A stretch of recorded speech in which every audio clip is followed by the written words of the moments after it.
Max, you have an international perspective. Where does Canada rank in terms of the ability to do business? Well, it's they're way back. There was a survey done just recently, and I just wanted to remember a few names, right? Because if it's more names, you wouldn't remember. But anyway, the survey was done that Canada had 100 bureaucrats per 1,000 people. The United States had 70 bureaucrats per 1,000 people. Mm. Japan was the lowest with 40 bureaucrats per 1,000 people. So we are way back, huh? Okay, and I'm not quite sure if this was municipal bureaucracy, provincial or federal, but I think it's much higher yet. So Well, we need a task force of retired business people, which could what is necessary, right? Yes, we want if we have a building, yeah, but if it's stamped by engineers that the snow load's okay, the wind load, you don't need all the municipalities to go over, hmm. right? I mean, we like it's the bureaucracy is and of course the government makes the rules so they could make the rules to have less Hmm. bureaucracy, right? And the Hmm. government is the worst thing because they hire more and more bureaucrats. I remember about 50 years ago, when the first computers came on the market, the slogan was if you got one of those computers, you could eliminate a total office floor. When you go into big cities in Canada and the United States, you see 20 times more office buildings, high rises. What to do in Hmm. there? They don't make products in there. They have Hmm. regulations, and financial transactions, right? And the Well, same they're thing. well, to your point, Frank, they're navigating the tax code, that big thick book Yes, you just showed us. benefit.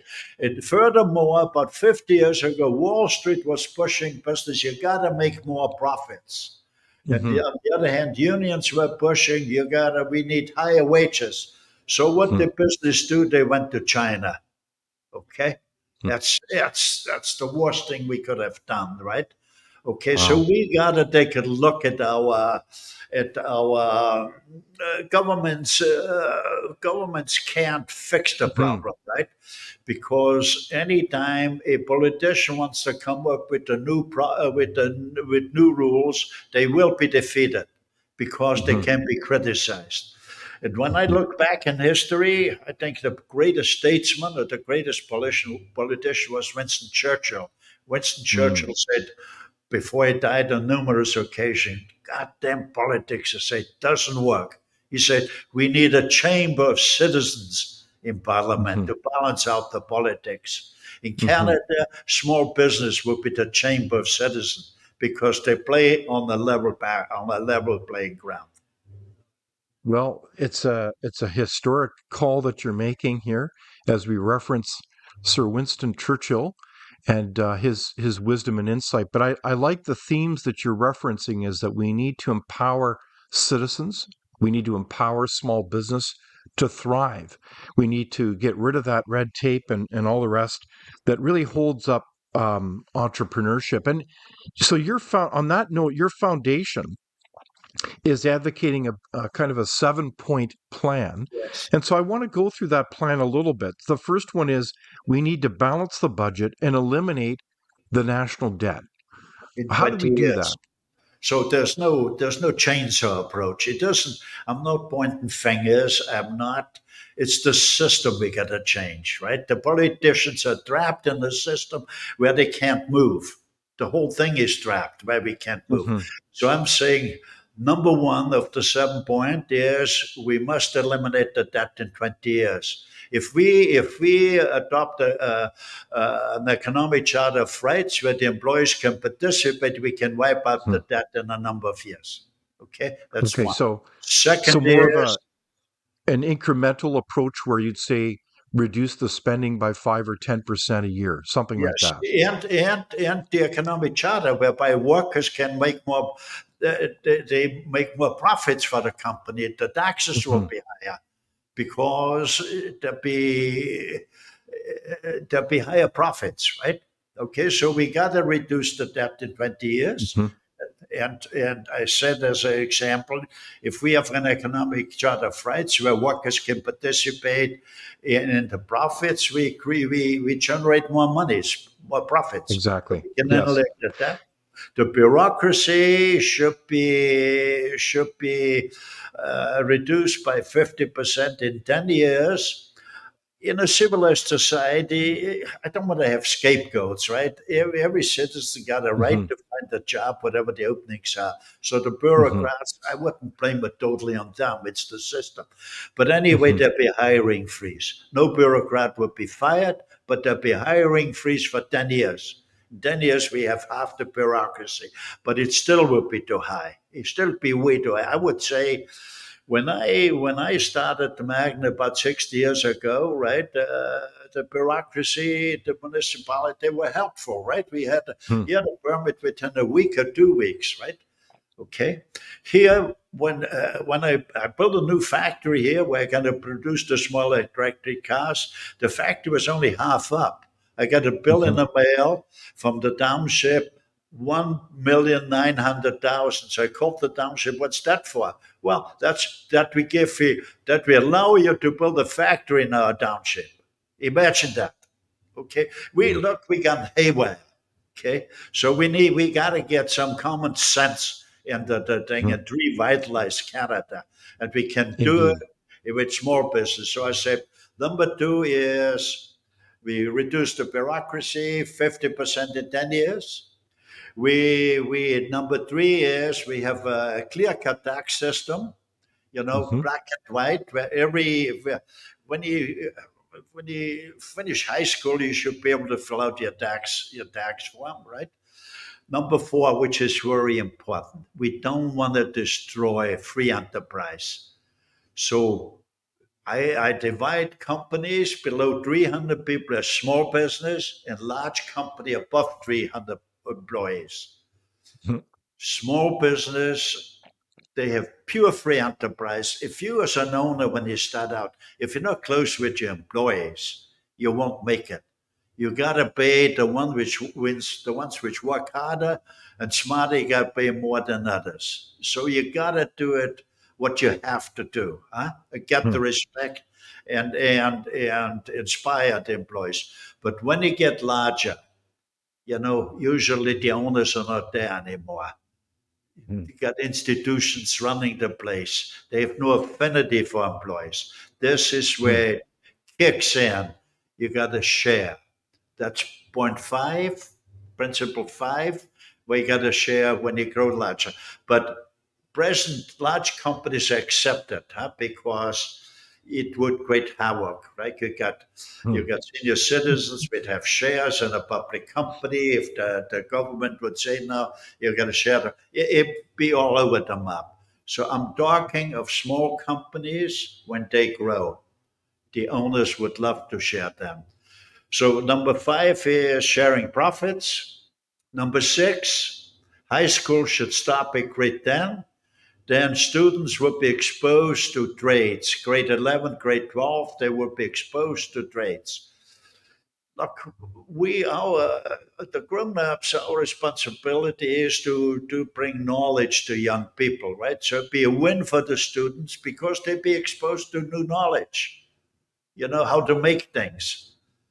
And if you still want to go to university, fine, no, but you might have an affinity. You might like the trades. I mean, the highest paid people at Magna were the tradesmen, the tool and die maker. Okay. So they were, so a lot of people would like to do that, right? And Hmm. so you still can go to university if you want to. So point seven now would be no Canadian kid should go to school hungry. That means breakfast got to be served. No Hmm. Canadian kid should leave the school hungry. That means lunch has got to be served. And by law, the food would have to be organic. Hmm. So that is a very ambitious program. as you think about going from balancing the budget to reducing government and overhead, simplifying our tax system, enhancing free enterprise, sharing the profits, changing our education system to tilt towards the trades and away from universities, and of course, nutrition. So it's a very I think a very insightful program that you're advocating. And I think that one of the things that strikes me about it is that you're really turning the corner on a major challenge that faces our country, and that is Canada's productivity challenge. And I do have a clip here I did want to share with you and the audience to set the stage for our next conversation about productivity. With construction robots, Promise Robotics is at the crossroads of the housing crisis and AI and understands the value in investing in productivity. What's a dollar per square foot you spend? And like a holistic view and start to look at how this you can monetize over the years, then you've got a pretty good business case to be able to actually invest in your productivity. But many businesses are hesitant to invest, part of the complex web of declining productivity, with other factors including a large increase in immigration and global tensions. In Ontario now, people make the same as they make in Alabama. We're falling behind all G7 countries, we're falling behind the United States, and in Finland, they make the same as us. They work less. So they're working smarter. In an emergency, break the glass. Well, it's time to break the glass. That's the senior deputy governor of the Bank of Canada in a recent speech, talking about our productivity problem. To explain what it really means, Carolyn Rogers used a very Canadian analogy. The same number of workers working the same number of hours will clear more snow with solid shovels that don't break. They'll be even more productive if given snow blowers. But for the most cleared driveways, invest in snowplows. Budget 2024 promises about $7 billion to boost productivity, the bulk going to AI and research investments. But will it work? Entirely counterproductive to what they're trying to achieve. The business community is frustrated by the new capital gains tax increase because when there's investment hesitancy, new taxes don't help. The government disagrees. It will support investments in growth and productivity that will pay dividends for years to come. Surprised, curious, shocked, dismayed people are that they would choose to go down that path. It's not helpful to necessarily see capital gains taxation at this exact moment. With some economists, too, questioning the timing of a new tax increase in an era of lagging productivity. Abigail Beeman, Global News, Ottawa. So I know, Frank, you are very concerned about Canada's productivity. That was certainly one take on the issue, and it's pretty involved. But do you see any hope with the 2024 budget? Is that going to address productivity, or is it going to make it even worse? Politics can't fix it. Politicians are trapped in a system, right? So I'm basically, we got 338 political ridings for the federal parliament, right? So basically, I like to see small business having a chapter in every riding, a board, and with members. And for a politician to be elected, the economic charter would have to be part of the Constitution. Mm-hmm. That's the only way out to get Canada back on the solid economic foundation. So those 7 principles got nothing to do with politics, but it's a must to straighten out the economy. Okay, I agree with you. However, is the challenge, though, an ideological divide?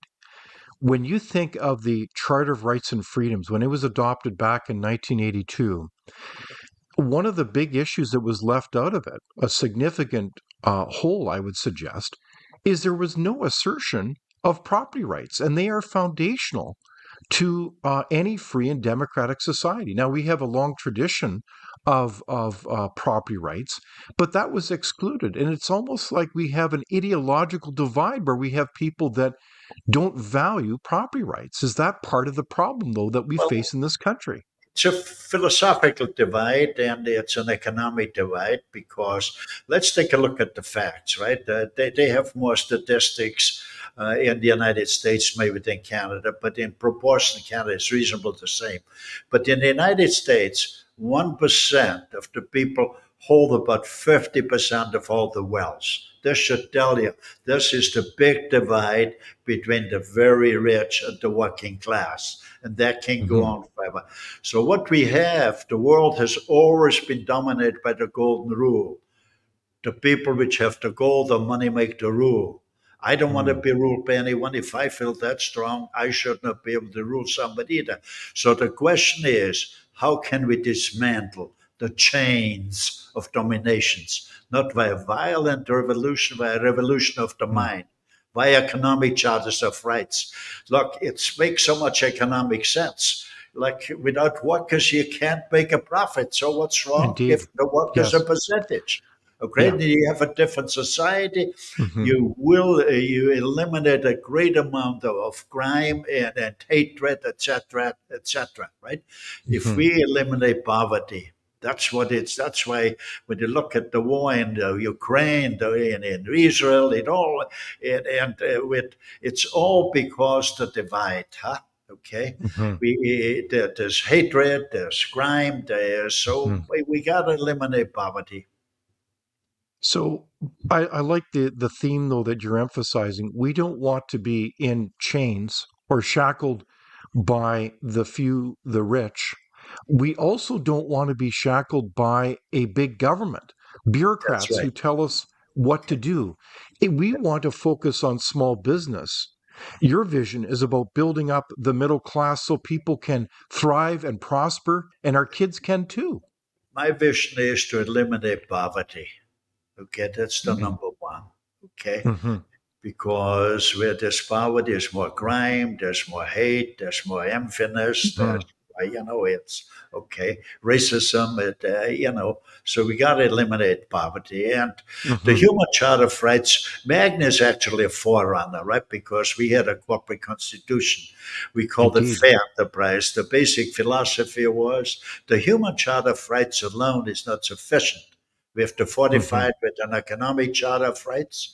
Economic charters of rights will lead to economic democracies, and economic democracies are the basis for democracy itself. Without open discussion and debate, you're not thinking, nor are you free. Comment below. We'd love for you to join the conversation.